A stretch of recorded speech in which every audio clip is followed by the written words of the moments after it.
My screen.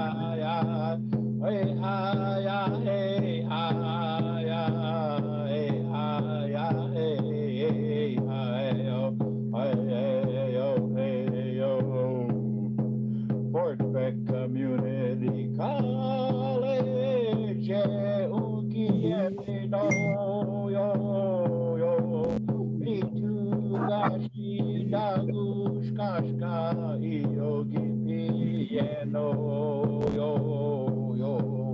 wata, pepe, hagi, ktabi, ichachi, ya, bino, hey, yo, hey, yo. Hey ha ya hey ha ya hey ya hey yo hey yo hey yo hey ha ya hey ya yo hey ha yo hey yo hey yo hey ha ya hey ha ya hey ha ya hey ha ya hey yo hey yo Fort Beck Community College Ukiepino yo me too gashi dagush kashka yogi piano yo wata pebi hagi ktabi ichachi ya bino hey yo hey ha ya hey ha ya hey ya yo hey yo hey yo hey ha ya hey ya yo hey ya yo hey yo hey yo hey ha ya hey ha ya hey ha ya hey Oh, you got him. hey, hey, ho, hey, oh, hey, oh, hey, oh. Fort Beck Community College, Ungiepino, yo, me too, gashi, dagush, kashka, yogi, piano, yo, wata, pepe, hagi, tabi, ichachi, ya, bino, hey, yo. Hey ha ya hey ha ya hey ya hey yo hey yo hey yo hey ha ya hey ya yo hey ya hey yo hey yo hey yo hey ha ya hey ya hey ya hey ya hey ho, hey yo, hey yo. Fort Peck Community College, Ukiepino, yo, me too, gashi, dagush, kashka, yogi, piano, wata, pepe, agik, tabi, ichachi, ya, bino, hey, yo. Ho mitakepi. Oh, Oh, Petuaste Chichapido. Elijah Hopkins de Mie. The Kodie Spimichie Makiapi. Uh, Hello, relatives, and I want to thank all of you for joining us on our Buffalo Chasers podcast here on September 29th. I want to thank all these gentlemen, Mr. Tommy Christian, Jerome Killsmall, Mr. Earl Bullhead, for joining us today.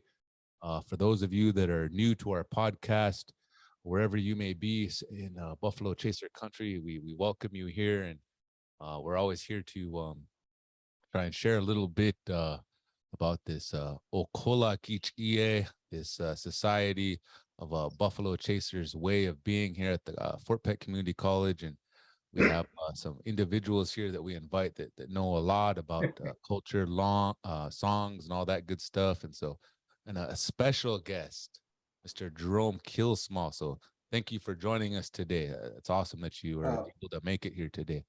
And so before we get started on things, we always talk about mental health, songs, stories, all that type of good stuff. But before we get started on our programming and whatnot, I usually try to ask one of our esteemed elders to join us to share a prayer. And if you could, Mr. Jerome Killsmall, if you could, we'll check ya gagakda oyaki here. Oh, stick to do. Ate wakanka wopila echichielo wichozani maya kucha ate wopila echichielo ina manka wopila Echichielo, Ikche wichashawa, Makakijelo, Eaya, Oye, Wayelo, Mitakuye Wayasi.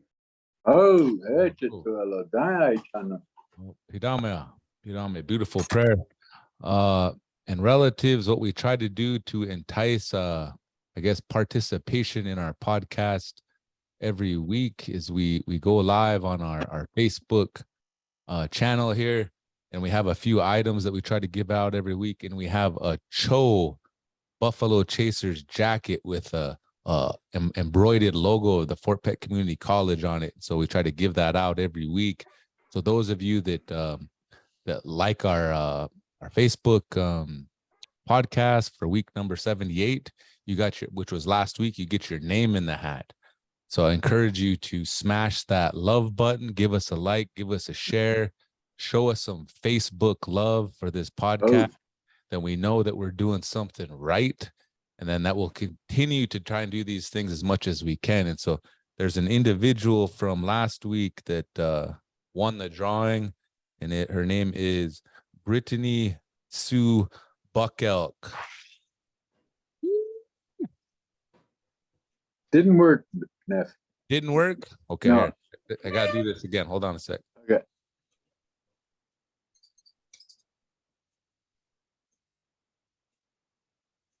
Nothing?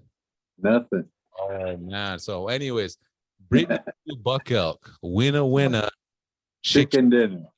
So Yeah. she won that Cho Buffalo Chasers jacket. You can retrieve that over here at the War Eagle Vision building here at the Student Services area. If you give us a phone call at 406-768-6370, give us your name and your size and your mailing address, and we'll hook you up, or you can just stop on over.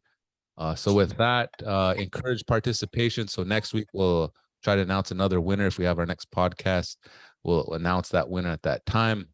So Dekshi, Tommy, what do you got for us today? I know we have our special visitor here. We talked about maybe doing some discussion on like translation, Ieska, and all that good stuff. Dokiri Dukcha. How Daya he mitaku epi hecha tuelo. Wopila chichi apelo wana ugly. Oh, my relatives, again, I want to thank you for coming and helping us out, listening to us on the podcast. And again, you know, there's so many subjects that we talk about. I always discuss it with Chie Nietzsche Ole, and he always has good things to offer and whatnot. But we were talking about how Ieska works, how that whole thing happens. They translate from English to from English to Dakota for the sake of that's an Ieska Giabado. But we was often wondering if for some of us new speakers just learning how to talk and how do we convey that from Dakota to English with the proper meaning? And it's very important to understand that. And we was talking about that. and I know Earl had some discussions with Jerome, Mr. Kilsmall, in respects to how that would occur. And Jerome, again, we know that you're a storyteller and you help a lot of students out with that clarity and whatnot, but we just wanted to talk about that, how integrable that individual that was translating and how knowledgeable he had to be of the Dakota language as well as the English language, so he could convey the intent of the discussion, or the intent of the meaning of like the words that were being shared.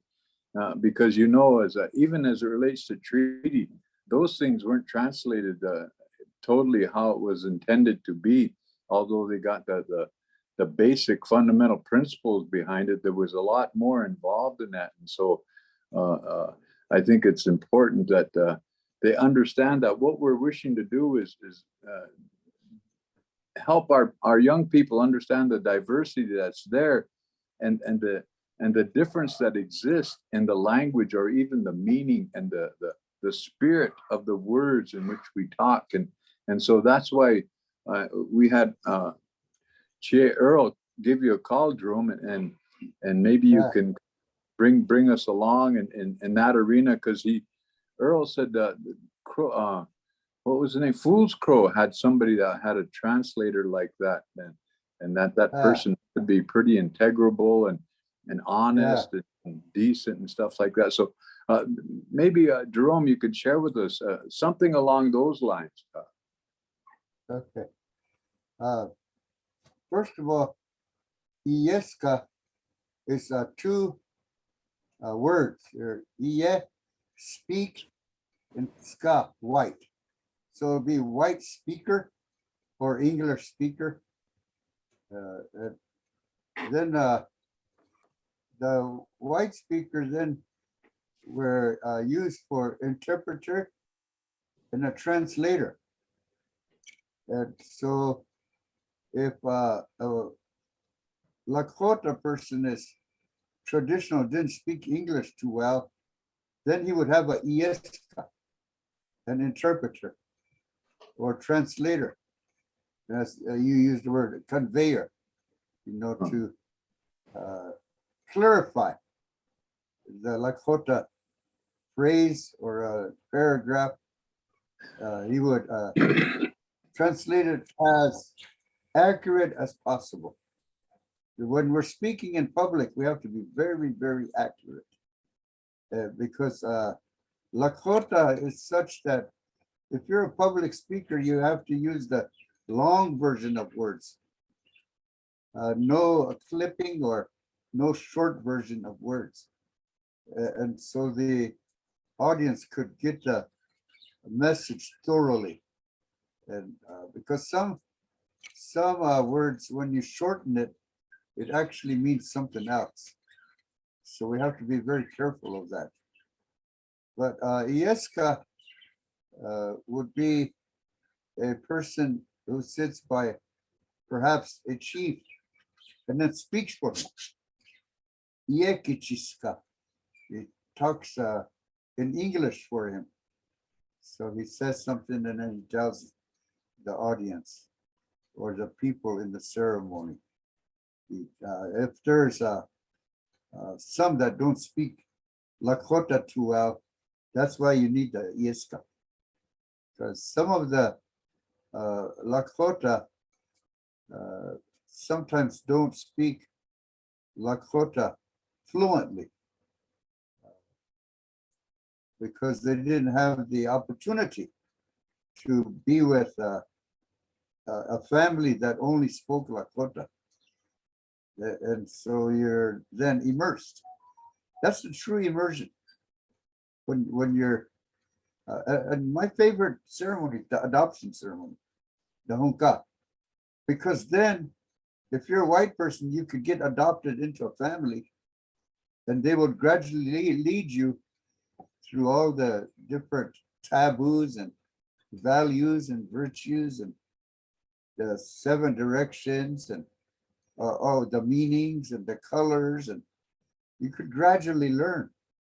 And so that's the true diversity, the true way to immerse to be adopted into a family and then learn the ways, maybe take care of the sweat lodge fire for 4 years, 5 years, 6 years. I'm saying this because I had a man who started our fire and took care of the sweat lodge fire at our Sundance at Wasewak or Vermilion. He came from Omaha. He was a white man, but he was really spookish. He was ambitious. He works hard. And so he heats the rocks, even brings the wood, brings the stones. He was valuable. And then one day, about maybe 4 years later, he came up to me. I don't know why he came up to me. And he said, I'm ready. I said, ready for what? So I'm ready to go in there. Met in the lodge. That long, 4 whole years. Finally, he made a decision. I'm ready. And so he was doing things the right way, gradually learning, and then go to the most sacred. You know, one of them, the most sacred is that Inikakapi. A lot of people come from the East, and in 1 week they said, I want to be a sun dancer. And you see them dancing out there. They didn't have a naming ceremony. They didn't have their 4 days of purification, nothing. They're already out there. You know, so I say diversity doesn't mean diving in. Diversity, true diversity. When you want to learn about somebody, you take your time. I can't go up to the Vatican and say, I want to say Mass tomorrow. You know, you have to study catechism and study about the rituals of the church and even the chanting and the songs. And there's a lot of things. Why do we use holy water? All of those things. You have to know about a lot of things before you have the gumption to ask, can I say Mass? No, you have to go 4 years at the least. They said be a scholastic, meaning study the Bible and serve a community. A lot of those young men that teach at those Holy Rosary missions, those boarding schools, a lot of them came to learn about the Lakota. They're scholastics. They go to school forever. Those Jesuits. Even into old man, they're still studying because they'll never attain, in the case of a Lakota, the true nature of that man. One man tried. He wrote the books. It's like Native American psychology. His name was Bride, Dr. John Bride. He wrote a book about the Lakota. He studied the children, their behaviors, their successes at Holy Rosary Mission. So he studied all those years there about those children, their families. And so that book was written. He showed how intimate the Lakota children were. He showed how very, very smart they were if they knew their culture. So he was an early pioneer, you know, of being in the Lakota way, and he was fluent. And he studied out those old ancient books, so he knew the old words. You know, so, you know, there's people like that that did the true immersion the right way. I know that one man. He was the principal who came to me when my grandma and grandpa left me in front of the boys' building. They just left me there because they didn't know how to enroll or nothing. They didn't speak English. So they were standing there in front of that building. Here comes a man with a dress on. I got behind my suitcase. Come over. Here he said, how, look at that you know, where'd you come from? Only did they write you? So I said, so Ashley, I don't know what write you means. It means enroll you. Oniwabe, sign your name on a paper, I guess. So Ashley, Chitwa Nihi, Uchina Kakala Mahi, Tela Maishna. He took me to his office and we got him on they call it intercom. Mr. Murphy, would you please come to the office? He came, so he took me and gave me a bed and a locker, a padlock and a key. So that's my first day. I got situated. So anyway, the whole idea is he spoke Lakota. He's trying to make me feel comfortable. And I think that's a good approach. When you go to a white school, you're fresh off the reservation, and people speak English to you, that some of us don't have a clue, what was going on. I mean, back then, some of us don't have a clue what's going on. And but my friend was Brian Brewer. He was our tribal president. I honored him this past week. Sports, Native American Sports Hall of Fame. They just honored him. He was my best friend. And he always tells about, I always wonder why Jerome was so quiet. He found out I didn't even speak English that good.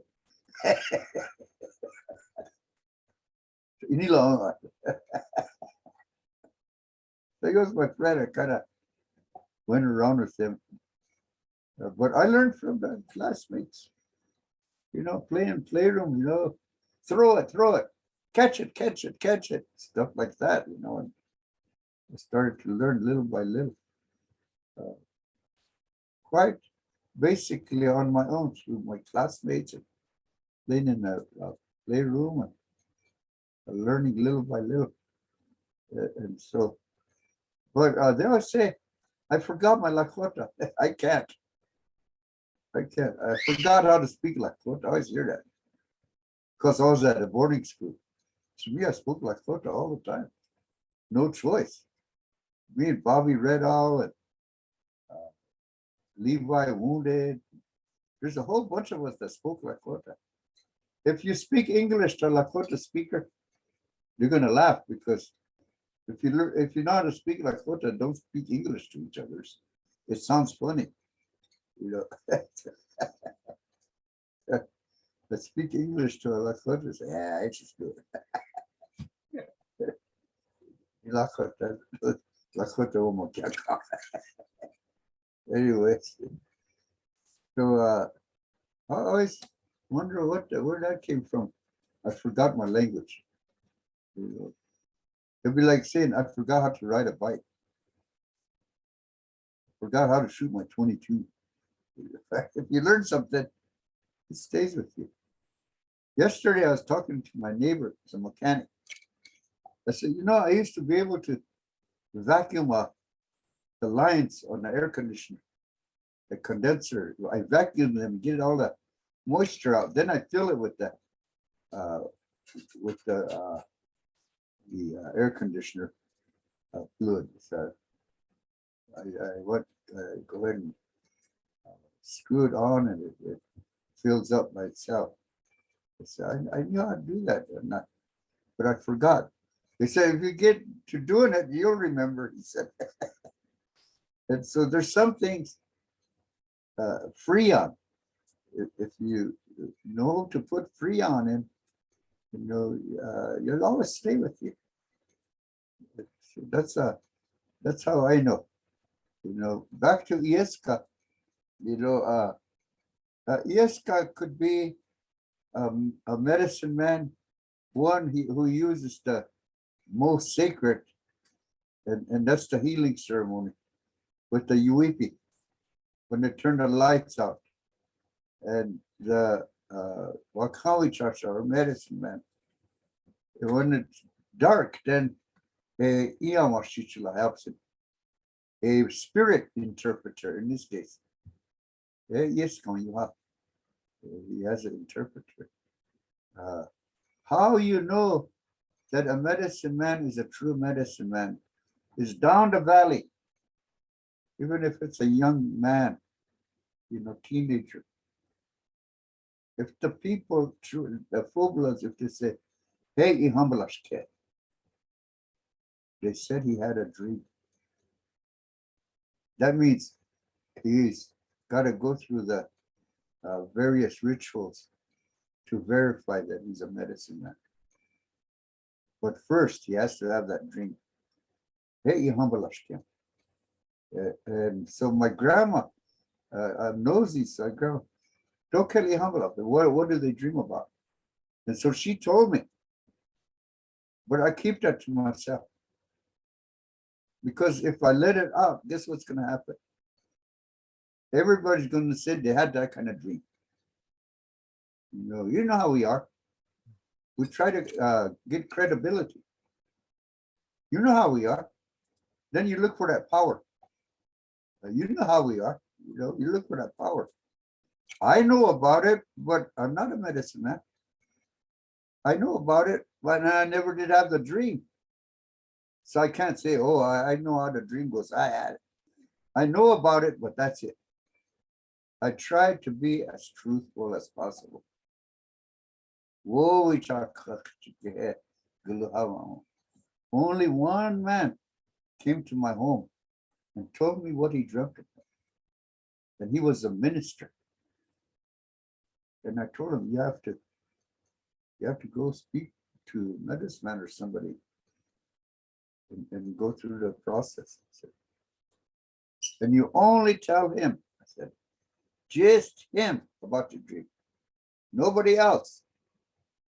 And just me, I'll keep that for you. I'll never tell anybody because this is sacred. This is very, very sacred. You are blessed, I said. You are blessed to be given that dream. And so then after that, he had a series of dreams. Then he came again and told me.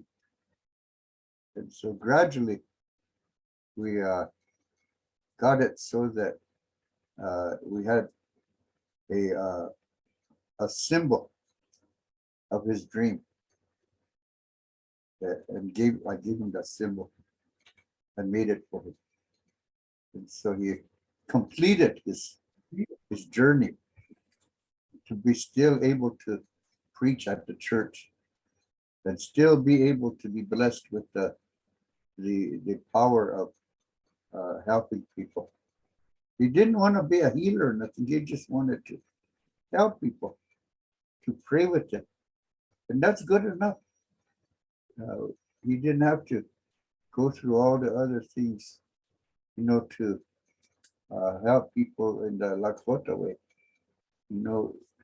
He peeked out at what he was supposed to do, what his blessings were. So, times like that, I'm telling you something. I'm a Ieska for him. I'm telling you about what he dreamed and how his process went. I witnessed it, and that's where it stops.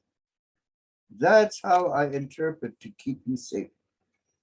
If any of you told me something that's very sacred and it was your own, I won't tell anybody because it's sacred. The sacredness, if you keep it to yourself, it's ultimate power. Keep it to yourself. They give you a power and you keep it to yourself. Now, a medicine man, when he's going to do his Yuwipi ceremony, he's going to sit down out in the middle, and there he'll tell you how he got his power, why he is able to sit there. So then you could hear his story from him. That's the way you could find out how he was able to help the people. He's sitting right there telling about himself openly. And so I think for a lot of medicine man, Martin Highbear, John around him, Grandpa, Fool's Crow, Mark Big Road, a lot of the spirit, Crow Dog, I sang for him. You know, a lot of them I sang in ceremony for them. So I saw a lot of miracles. I saw a lot of healing in my lifetime. You know, I heard their prayers and also Chauncey Dupree. You know, I didn't sing for him, or I never went in ceremony with him. Never. But he looked for me. He looked for me to give me all the stories of what he did. So I'm able to do things that he told me about. He's telling me that because he didn't tell anybody he had cancer. And after he told me that, about a month later, he was at the Rapid City Hospital. So I went to see him. I thought he was going to be released. So I took him a brand new Pendleton jacket so he could walk out with that out of the hospital. But he didn't walk out with it. He died. And so I'm thinking, he told me all of what he does and what he did, so I could carry it on for him. And even that, I don't openly do anything. I just keep the things that he gave me to be able to keep it for him. I just store it. You know, that was his power. I store it for him. And only 2 times I brought it up. Only 2 times. So I brought out his sacred bundle and only 2 times because it's very, very serious. Only twice. And he was my mentor, Chauncey Dupree. All the other ones I learned from them by watching them and singing their songs. And so that's kind of Ieska I am, interpreter that I actually saw these things happen. I was there. So I could tell about it now as I'm sitting here and to be able to share it. How sacred and powerful we are as a nation. You know, all of us who speak Lakota, Dakota, or Nakota to the north. You know, we all have a common rituals and prayers and symbols. You know, we all have the archetypes like the buffalo, you know, the elk,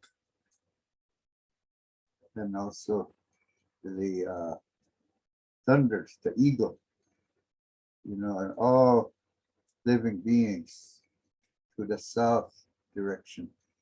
And so, and the star people up to the ground, the plants, and then all around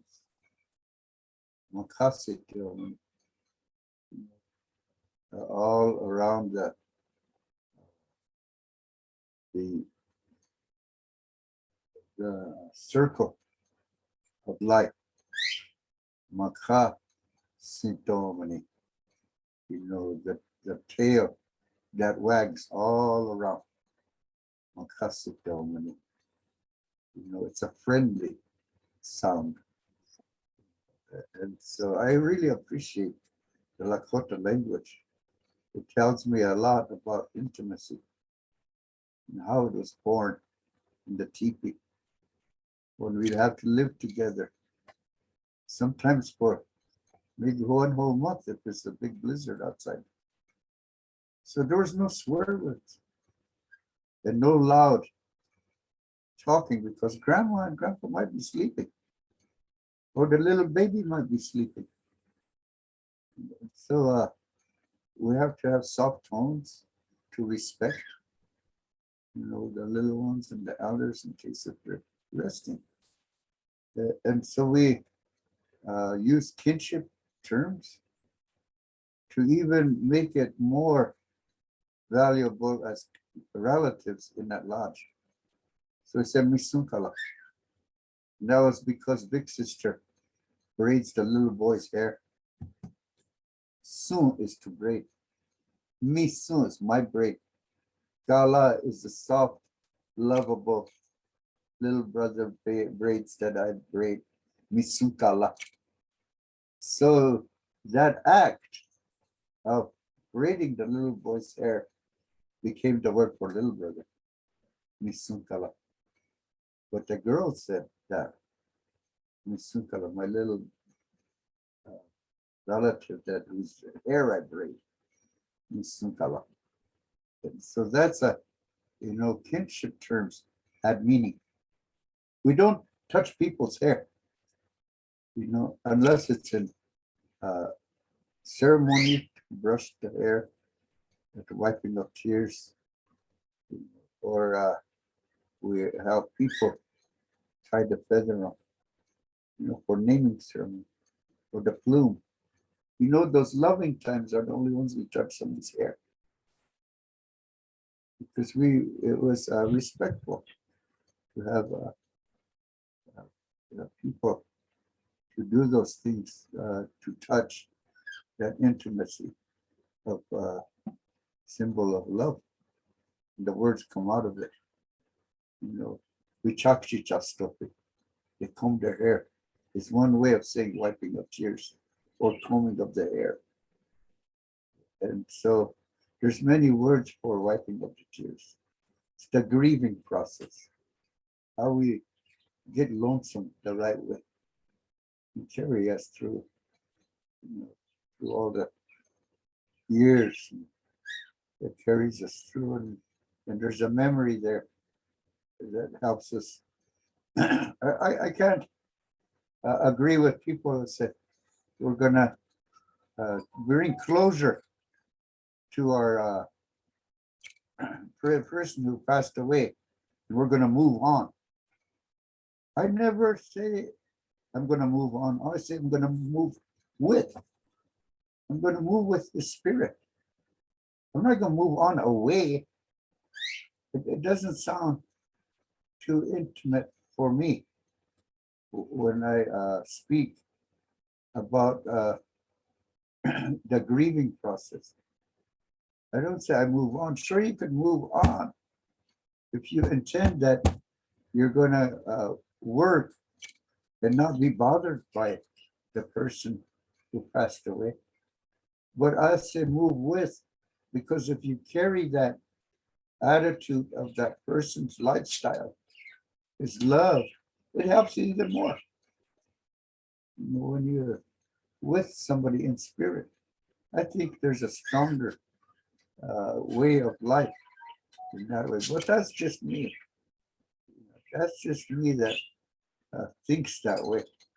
Other people moving on probably helps them more for them in the ways that they intended to use their pronouns. And so that's the whole gist of what I think about Ieska. Interpreting, the medicine man's interpreter. Sometimes they say, Ian Washichula. Washichula means another word for interpreter. Washichu. And Ian is stone interpreter. So they have the stone that is the Ian Washichula, or the one that helps in the healing. My interpretation, where's the stone they're talking about? Or stones? Where are they? Do you see them any place on the floor when they're doing a healing ceremony? Where is it at? Well, I, as a storyteller, I know that my grandpas, they used a rattle. They use a rattle when the Ian Washichula come. The rattles, they move.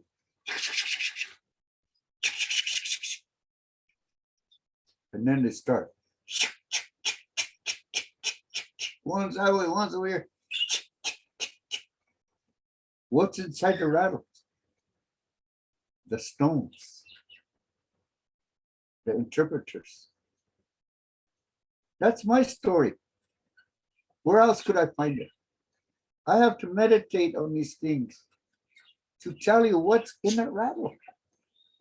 Why do they use it? What comes of it? Why is it necessary to have these items for healing? No. And so when you know all the things that are on the altar, then you'll know what it is that makes this a powerful energy-giving ceremony. Young guys, they come to, hey, I did the humble. So did they make an altar for you? Yeah. Did they have gopher dirt? Yeah. Did you get it yourself? No, my uncle got it for me. They pour it on the ground and make it flat. And what did they draw on it? What did they draw on your altar? Well, you gotta see what's on your altar. That's your altar. That's your identity. That's the one you're gonna carry on in case if you get a dream, recognize how your altar is, because that's the same way you're gonna make it each time you sit down to help somebody. Okay, next time you go, I'm gonna let you remember to ask whoever puts you up what those symbols are, what they mean, and why they gave it to you. Then you have the first steps of your own identity. Soul Nietzsche, know yourself. Even the white people that say, know thyself. Know thyself. And so they have ways of saying, know thyself. We say that too. Solichiayo, by your altar, by your branches that they put at each corner. And why they have 405 tobacco ties? 100 black, red, yellow, white. And what's the last 5? What color are they? Ooh.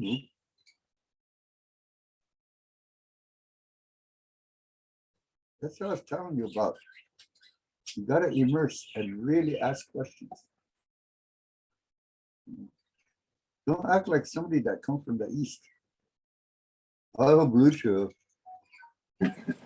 Oh, heche tu alo wopila chicha pelo Jerome.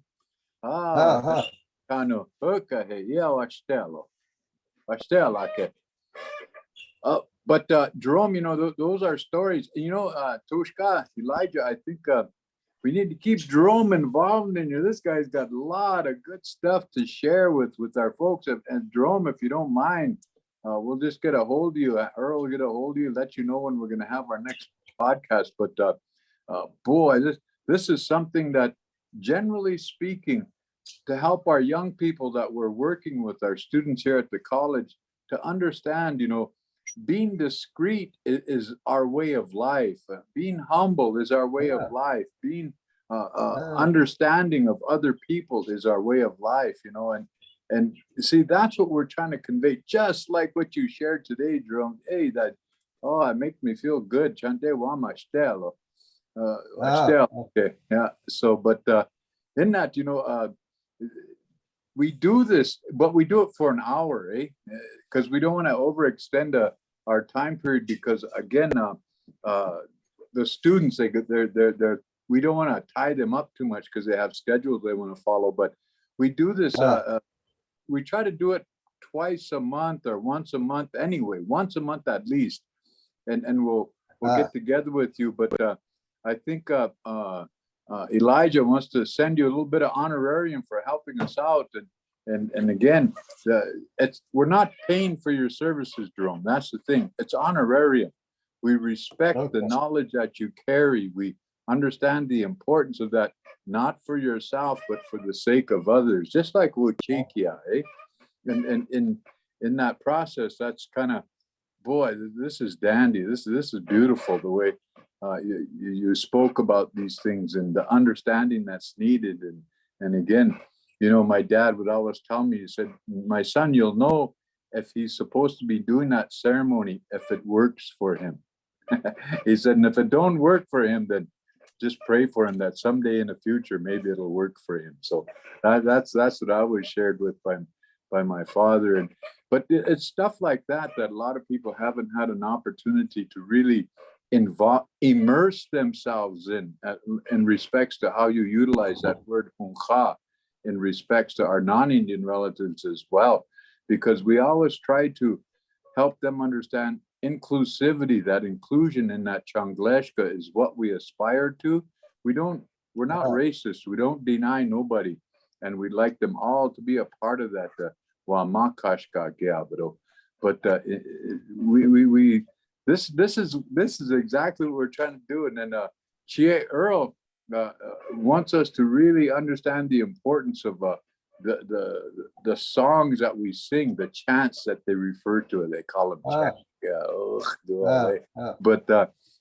But in that's the thing that we do there. So, oh man, I think we can really deal with these things, and the subjects we talk about, that would be totally up to you. What you would like to speak about and what you'd like to convey in that process of working with our students here on campus to help them understand the importance of critical thought, that nasu wuwashake, trying to give them a good strong mind and help them understand that but it comes from them. They need to represent not only themselves, but their family, their tribe, and their community. And in this way, they'll be representative by that Tatanko Kuapi Okola Kichie. I have a hard time saying that word, but yeah. So, but anyway, that's kind of how it is. We go for about an hour, and Che Earl, are you still with us? Wana kikta. What'd you think? I was gonna adopt him as my brother. I mean, he's a year older than me, and I was gonna adopt him as my dad, and he's a year older than me. I know it. Oh. You just because you wanted money from That's a him. good That's story. Oh, Yeah, that's a good experience with students, yeah. My daughter was in this class. She's listening. Inila. Ah. Yeah.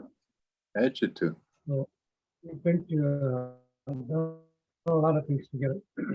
A lot of fun stuff too. Yeah. Enjoy each other's company, sing together, Yeah. And play together. how much that?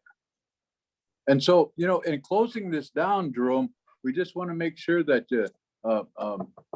you understand who you're helping in respect to this about the young people. And then we only try to last about an hour. We don't want to go beyond or anything like that. But again, it's something that we choose to do. And it's going to be archived too, Jerome. This here is all going down in history. So it's recorded and all that good stuff. And that's why it's so important, not just for us, but for Tokai Takia, our future. And then it's going to be archived, and we're going to utilize, and we're going to archive it here at the college. And so we're going to have these in our archives, and these stories will go on from now on. So,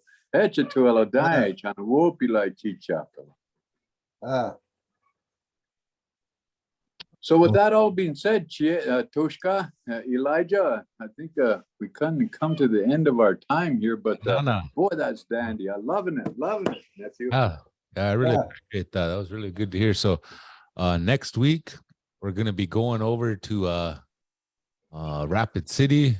I'm the film guy for Dexy Earl and Tom are going to do a presentation at Tuswecha Language Conference. And Friday we'll be there, and we're gonna get some good recording, and we'll archive that on our YouTube channel. So for those of you that are into learning Right. language through song and all that good stuff, we got some good information coming your way soon. So again, thank you all of you gentlemen for joining us today, and we'll see you all later. Dokstake. Oh, Ah. okay. Hey, ha, ya, hey, ha, ya, hey, ya, hey, hi, oh, hey, ya, hey.